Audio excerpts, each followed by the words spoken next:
Hello, and welcome to this episode of Not Just Ghost Stories. I'm your host, Josh, joined by Jackie and Laura. Today is going to be a little bit of a different subject. We actually have a special guest, Dan Houston. He's a reverend with a church around here.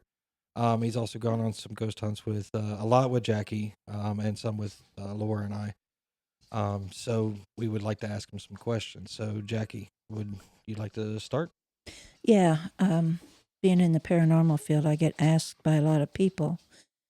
My pastor, Reverend whatever, says there are no ghosts, there's only demons. So how do you how should I respond to that? I don't know that there is a answer that's going to cover all. I don't know that any one answer is going to make anybody happy. The Bible says there never even speaks in any way about ghosts. And having the Bible not say that is a reason to grasp on as a pastor or as a believer that there are no ghosts. But the fact that we've experienced them tells me there are. The answer, the best answer I would think would be come with us once. Come with us once and see what you witness and experience. As you remember, when I started Jackie, I was absolutely a non-believer. I went because Tina wanted to go.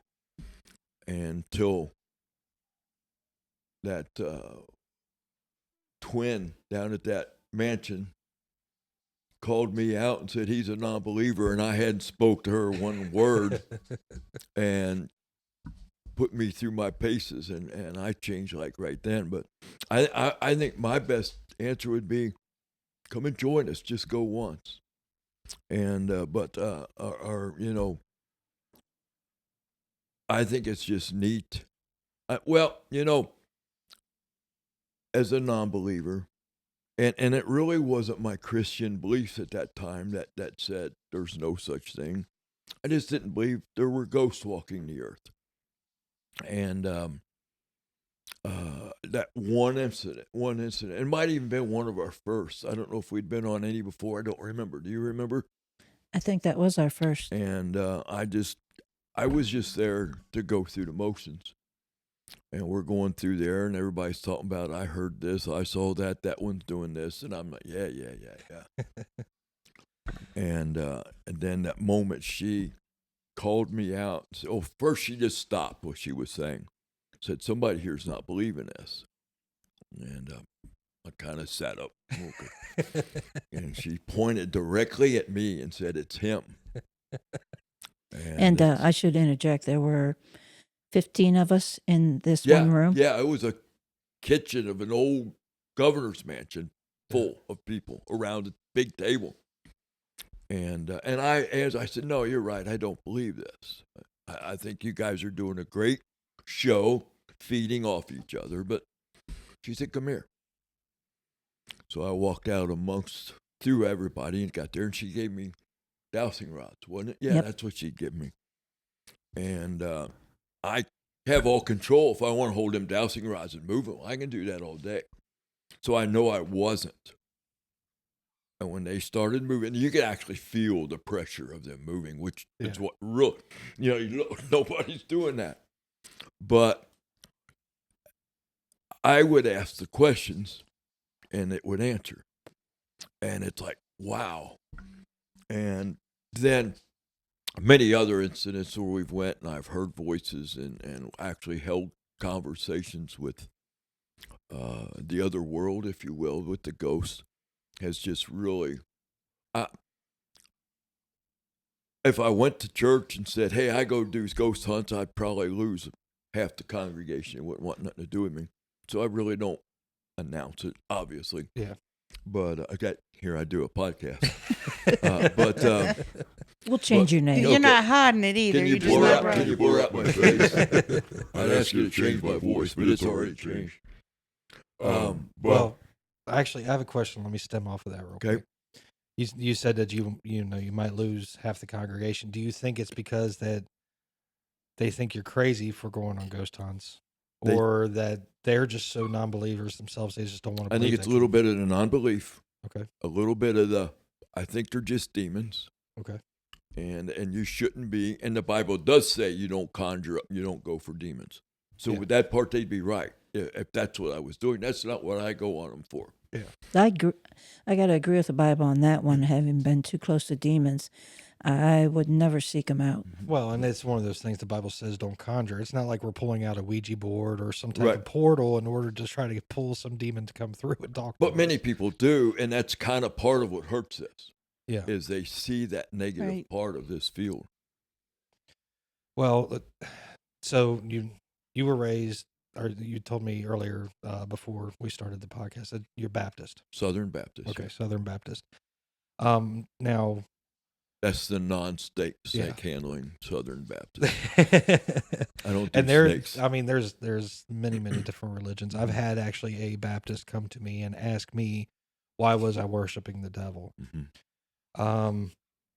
which is really kind of funny to me. And I don't consider them really Southern Baptist. They're just more on the Baptist level. But I've actually had Southern Baptists that told me that they do believe Mhm. in ghost hunting, and you know where Laura's from, that they actually ask her about things because they're Southern Baptists. That's what it is where Laura's from, And they're interested. and they're Yeah. interested in it. I was very shocked by their reaction. I thought Yeah. it was going to be like I was ready to go. I had my lines and why we didn't have to agree.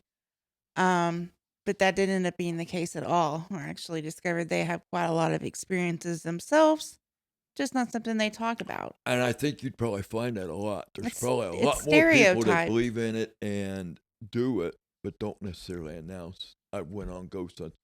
When we did the tours all the time, there were people from just everywhere, every walk of life that came just to see what it was about. And they usually had a story Mhm. of some paranormal experience they had experienced.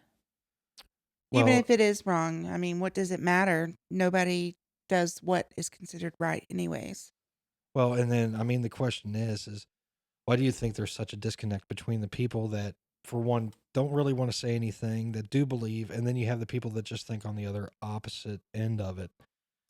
I think a lot of it would be, honestly, probably just their upbringing, their Okay. church background, whatever. I mean, I'll be honest, I think, and you just made me think of something that I'll share in a minute, but I think the fact that the church does not believe in it, the church does not sanction it, if you will, that makes it taboo. You don't do it. And I think that's kind of where it comes. But then you said you got just a total opposite feeling from your church when you brought it. Makes me wonder, am I just not saying it because I don't want that stereotype or I don't want that flag?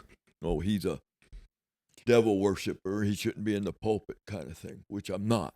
Mm. I think the family members that I spoke with asked me things they wouldn't ask me at their deacon meeting. So I figure there's probably a lot of people that believe that just Don't say anything at Right. all. yeah. I think you're But then you have the opposite end of the spectrum. On the opposite end of a religion, I mean, while they all believe the same thing, let's kind of talk about the Catholic religion. Then, when we go into that, who does sanction exorcisms, Mhm.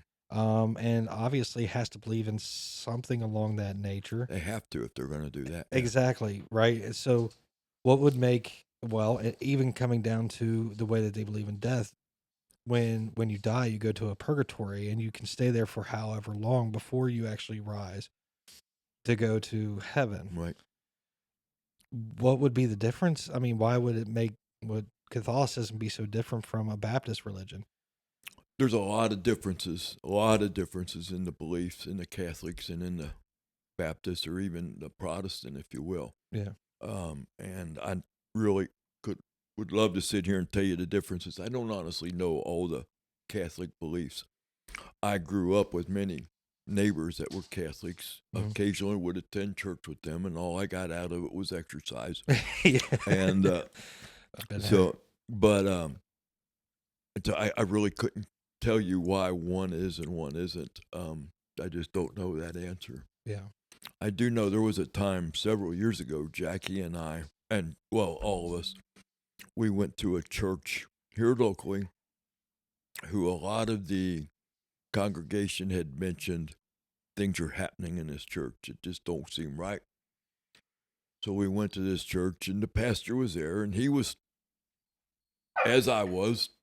I didn't believe in this. And we got him. Was he using dowsing rods or was he using a pendulum? Dowsing rods. And same as with me, his eyes probably got that big, and he's like, I can't believe this is happening. And then he couldn't get enough of it. And then he ended up talking to an old lady who used to work in the church all the time, their cook. Okay. And then he got a little creeped, if you will, because he knew he figured out who he was talking to. But on the other end, that's kind of neat. Oh, that you can. And so, yeah. And he was very open-minded about it and stuff. He was, so. yeah.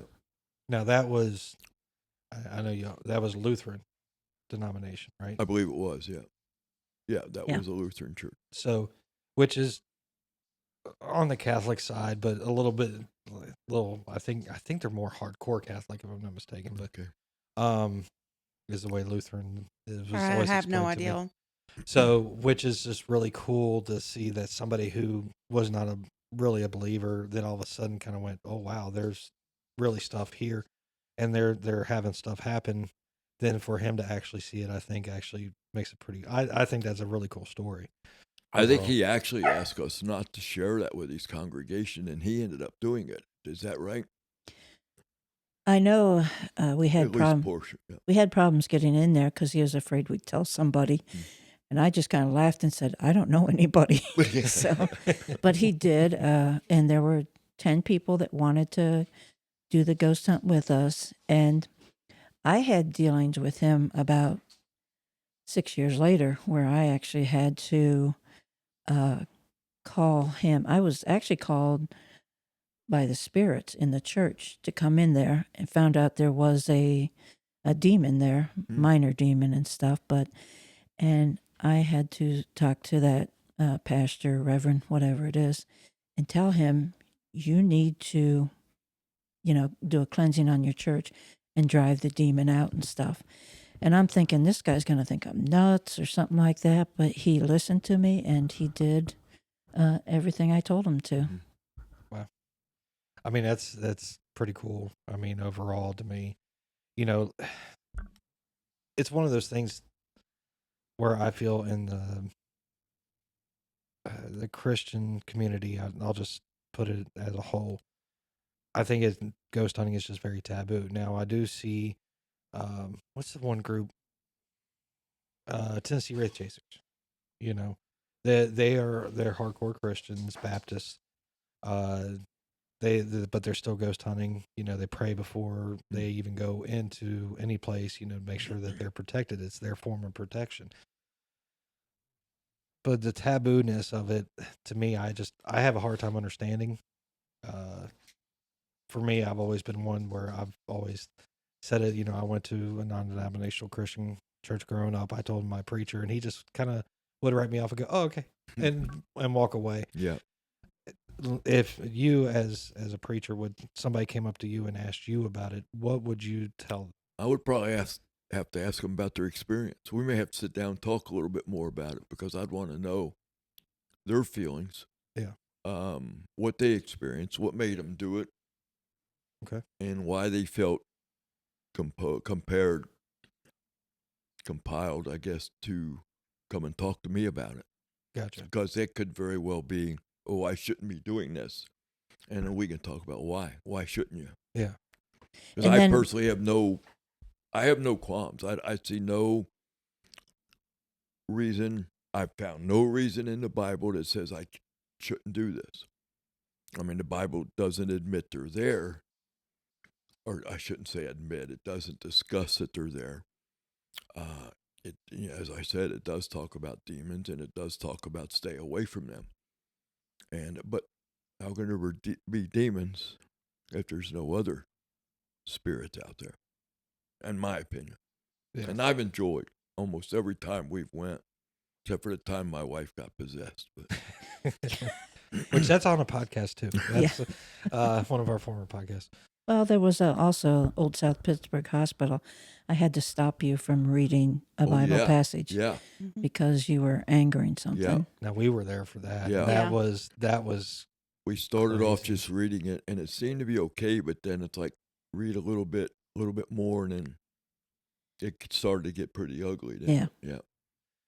well, I mean, now We were actually in the chapel, weren't we? Yeah. Yes. Yeah. A matter of fact, I had gone and gotten you because I felt the altar had been desecrated or something. Mm-hmm. And so I had you come in and do some Bible verses, and it started to escalate a little bit too much. just with the way that we were uncomfortable with, like we're not sure what we're dealing with. We might want to stop this. It was a little crazy to me. I believe, and I'm curious if you've noticed this, but it doesn't necessarily come down to a denomination and religion. I believe the culture of that area that church is located in plays a big part in it. For my family, I think they accept it more because besides the Christian beliefs, the things that even been instilled in them are Cherokee traditions. And so it kind of flows together there. Whereas I think too, there's got to be other scenarios where that plays in, where, most of them are Christian, but at one point in their genealogy, that's not what they were. Those Yeah. things Oh, still yeah, get passed down somewhat. I think you're right. I think a lot of the beliefs and the disbeliefs and the uncomfortableness or being comfort with it has a lot to do with the area you're in, the region you're in. Like, how many churches in Indiana do you think say ghosts don't exist? Well, Because most people there have had personal experience. we've ghost hunted in a couple of those churches. So Exactly. So, but there's other places that there'd be no way you'd be able to do that. Well, I mean, yeah. like thinking of my upbringing, I was raised. We'd skip some churches here and there, just things always happen. But I've actually been in non-denominational, which is what I was mostly raised in. Baptist and Methodist are the three churches that I always went to. But I can always remember talking to my mother, and when I started talking to her about ghost hunting, she would freak out. Yeah. Right. And I started realizing it's kind of as I go back in my family lineage on that side of the family, where they were all kind of very more straight laced. Mhm. I kind of want to say, um, and with that straight lacedness, I think comes into play people not wanting to believe, Yeah. or have never been taught to believe. Right. Right. And I think my mother had been the same way. She'd just flat out went nuts if she was still around and knew I was ghost hunting. You don't know that. You do not know that, though, because I've really thought my granny would too. And the only thing she said was, you better be careful. Yeah. So, getting back, you went ghost hunting because Tina came and you wanted to support her and stuff. But when you got that first, oh my God, these ghosts are real, did you have any sort of crisis to do with your religious faith and the ghost hunt? And how did you kind of resolve that? I don't think I did, especially early on. There was a point later, like maybe a couple years later, that I started thinking I shouldn't be doing this because it's not right. The Bible doesn't condone it, if you will. But then the more I talked about it, the more I read about it, the more I realized, but the Bible doesn't say do or don't look for ghosts. I don't see, it doesn't talk about ghosts. Yeah. So how can it be against my religion If it, if it's not in the Bible? And that's, my religion is 100% Bible based. So if it's not in there, how can that be a negative thing or a bad thing for me to do? It did take me a little while to come to terms with it. And it was hard for a little bit in my own mind. It was my own battle within my own head. did the church help that or hurt at that any? Like actually going, to church, figuring, I know you're a pastor, But did that, you trying to figure out your sermons, did that hurt that any? No, I don't think it affected at all because I don't think, and then on the other hand, I don't think I ever put in one of my sermons about let's go something. So I mean, it was never part of a sermon, so I don't think it ever interfaced with it, either positive or negatively. Okay. I was just wondering just to see if there was something that was, different about things. I do a lot of funerals and talking to families. You try to comfort them and all, and sometimes I just want to say, yeah, but they might be here with us, but I don't do that. But in fact, one of the places we go, so actually that same church that we talked about earlier, it has a cemetery to it, and all my family's there. Really? And he actually offered for us to go out in the cemetery if we wanted. And it's like, I don't want to because I don't really want to go out there. And at some point, realize I'm talking to dad or brother or mom or grandma or somebody, Yeah. I didn't want that. Now, No. some people would have welcomed it with open arms, but I couldn't get myself to do it. Oh, no. I totally agree with you. We actually did a ghost hunt at my house. It's strange. And well, because we had stuff happening at our house, and I was kind of wondering, okay, is this my mom or even my grandpa, or something like that, or my dad? But at the same time, I was like, I kind of hope it's not. Yeah, I get that totally. Yeah, Actually, that was interesting because I had met his mom maybe twice, Yeah. so I didn't really know her. But when I walked in that house, she was the one coming Yeah. through. And I thought to myself, why? She has Laura, who's a psychic, and her son's right here. Was she trying to talk to them and you guys weren't listening? But she had things to say, and she let me know so that I could give the message to them. and it could very well be just you didn't want to hear it. You didn't want to hear from mom. I've felt that many and, times and too. it could just be very well it got blocked out, I think. Yeah. Because if we were talking to her there, then it meant she wasn't where we hoped she was. True. Very true. I mean, yeah. I think that's what it was Yeah. for me. How do you, religion-wise, how do you marry that with ghost hunting? What if you did come across somebody that you knew and that you thought had went to heaven? How do you set your mind at ease? I think that would hurt to know. I'll just pick my brother, who's been gone for many years. But if I felt like I was talking to him, it would hurt to know he was not in heaven where I feel he would be or should be. And that's something I don't know about you. You don't know about me. We never really know my true beliefs, how much I believe in God and the Bible, and have I ever accepted the Lord as my Savior. So by never knowing that, you never know that somebody's went to heaven or did they go to hell. So, but that would answer the question. They didn't go to heaven because they're there communicating. And so if you remember the old show, Well, does it actually say in anywhere that a spirit can go to heaven, but they can no longer communicate with anyone outside of heaven? Or I do mean, we why just- is that door or do we closed? just That you're assume? either. That's what I'm saying. Is there something that leads us to believe that once you go there, that's I am a believer in once you go to heaven, there's no pain, no sorrow, no hurt.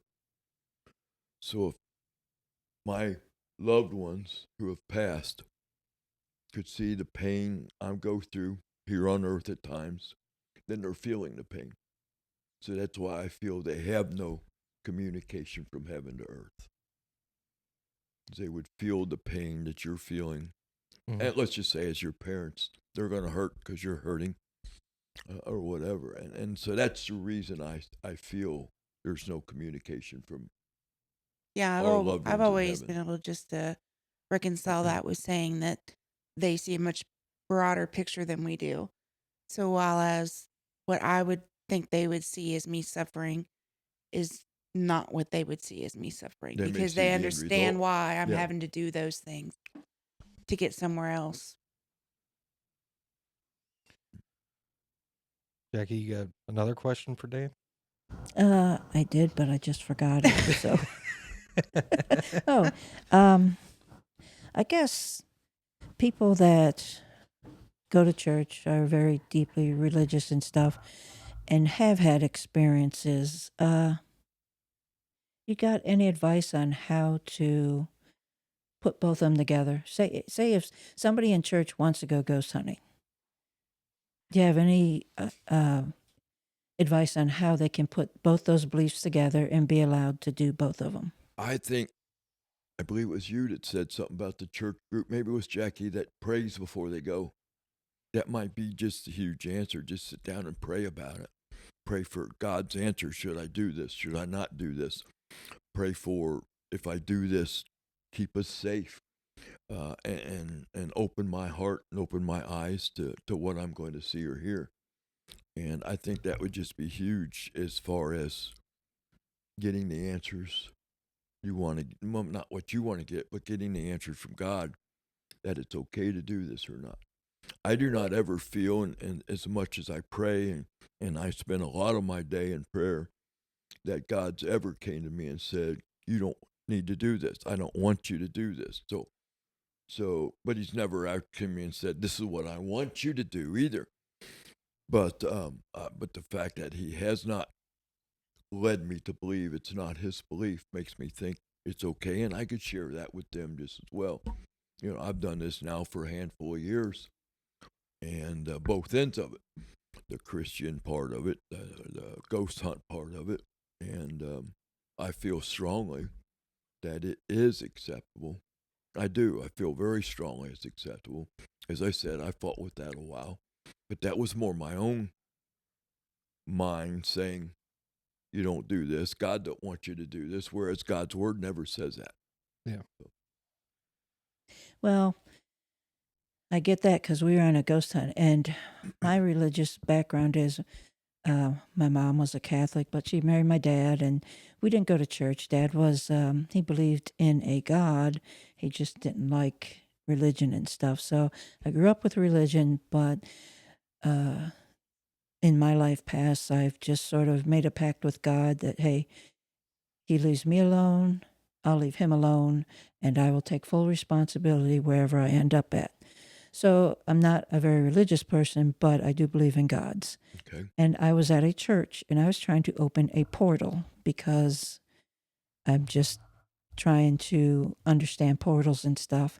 And I got a very distinct impression of the face of God going, no. Then I wouldn't do it. I didn't. Okay. Like, we're done. Just leave it the way it is. See you later. Bye. Yeah. So, I mean, you know, if you believe that and stuff, which I have to believe it because it happened to me, Right. obviously God is out there looking out for you, even the ones of us that haven't asked him to. And if you're not supposed to ghost hunt, he'll let you know. He will. I believe strongly he would. Yeah. Or if you're not supposed to open the portal, he'll let you know. He'll show you. Yeah. All right. Well, on that note, I say this podcast is, Dan, I really appreciate you being here and kind of explaining a lot of this stuff, because I get a lot of people that feel like they need to reject religion Mhm. because they're a ghost hunter. Really? Okay. And I've told them, you don't have to do that. It's not about that, right? This is one of those things where you can blend the two together, and you're proof of I that. strongly believe you can. Yes. Yeah, and there's no reason to have one or Right. the other. Right. So now it all, and it doesn't even matter what type of religion that you believe in, whether, Catholic, Baptist, Methodist, even down to what I would say paganism, right? That's a type of religion for people too. There's more than one God, kind of many gods, on that end of it too, but you don't have to shy away from any type of religion in order to be a ghost hunter, No, right? I totally agree. Yeah. So Totally. I really do appreciate you coming on. I on this appreciate you having podcast. me. I've enjoyed it a So, whole lot. well, with that, this has been Not Just Ghost Stories. I've been your host, Josh, Laura? And Jackie. and we would like to thank Dan for coming on to this podcast and doing everything with us. So until next time, you can catch us on Facebook at notjustghoststories.com or visit our website at notjustghoststories. Thanks.